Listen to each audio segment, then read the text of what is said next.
Hello அஸ்ஸலாமு நண்பர்களே, welcome to Fathi's cooking remedy. Instant மாங்காய் ஊறுகாய் எப்படி செய்கிறதுன்னு பார்க்கலாம் வாங்க. சம்மர் ஸ்பெஷலாக, சம்மர்னாலே வந்து மாங்காய் தாங்க ஸ்பெஷல். என்னதான் வெயில் அடித்தாலும் ஆனால் மாங்காய் விடாமல் இருக்க முடியாது. அதனால சும்மா டேஸ்டி இன்ஸ்டண்ட்டாக மாங்காய் ஊறுகாய் செய்யலாம் வாங்க. அதுக்கு வந்து ஃபஸ்ட்டு வந்து கடுகு வெந்தயத்தையும் வந்து போட்டு வறுத்துக்கலாம் ஓகேங்களா. ஒரு 2 டேபிள் ஸ்பூன் போட்டு ரெண்டுத்தையும் வந்து ஓரளவுக்கு பொன்னிறமாக வறுத்து வச்சுக்கலாம் ஓகேங்களா, ஆறட்டும். இப்போ வந்து அதே பேன்லேயே வந்து நல்லெண்ணெய் ஊற்றிக்கலாம் ஓகேங்களா. ஒரு 3 டேபிள் ஸ்பூன் வந்து நல்லெண்ணெய் ஊற்றிக்கலாம். நல்லெண்ணெய் ஊற்றினா நல்லா டேஸ்ட்டாக இருக்குன்றனால நம்ம நல்லெண்ணெய் ஊற்றிக்கிறோம் ஓகேங்களா. நல்லெண்ணெய் சூடாகிட்டக்கப்புறம் ஒரு டேபிள் ஸ்பூன் வந்து கடுகு போட்டுக்கலாம். கடுகு போட்டு கடுகு பொரியிட்டோம் ஓகேங்களா. இது கூட வந்து பெருங்காயம் போட்டுக்கலாம். பெருங்காயம் போட்டால் கொஞ்சம் நல்லா டேஸ்ட்டாக இருக்கும் மாங்காய் ஊறுகாய். அதனால் பெருங்காயம் போட்டுட்டு நல்லா மிக்ஸ் பண்ணி விட்டுடலாம் ஓகேங்களா.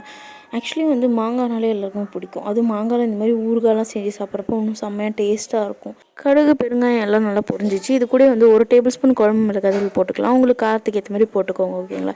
போட்டுட்டு நல்லா மிக்ஸ் பண்ணி விட்டுட்டு ஒரு மீடியம் சைஸ் மாங்காய் வந்து நாங்கள் நல்லா சீவி வச்சுருக்கோம் ஓகேங்களா. உங்களுக்கு குட்டி குட்டியாக வேணால் கட் பண்ணிக்கோங்க. ஆனால் நாங்கள் வந்து சீவி போட்டாலும் நல்லா டேஸ்ட்டாக இருக்கும்.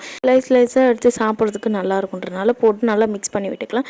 இது கூட வந்து நம்ம கடுகு வெந்தயம் வந்து வறுத்து வச்சுருந்தாலும் அந்த பவுடரையும் வந்து அரைச்சி சேர்த்துட்டுனா சூப்பரான இன்ஸ்டன்ட் மாங்காய் ஊறுகாய் ரெடி ஆகிடுச்சு. இது வந்து தயிர் சாதத்துக்கு இல்லை கூழுக்கு அந்த மாதிரிலாம் வச்சு சாப்பிட சும்மா சூப்பராக டேஸ்ட்டாக இருக்கும். இந்த சம்மர் சீசனுக்கு மாங்காய்னாலே வந்து புளிப்பாக நல்லா காரமாக இருக்கணும்ல. ஸோ அதனால் இந்தமாரி மறக்காமல் ட்ரை பண்ணி பாருங்கள் ஓகேங்களா. ஒரு 1 வீக் வரைக்கும் ஸ்டோர் பண்ணி வச்சுக்கலாம்.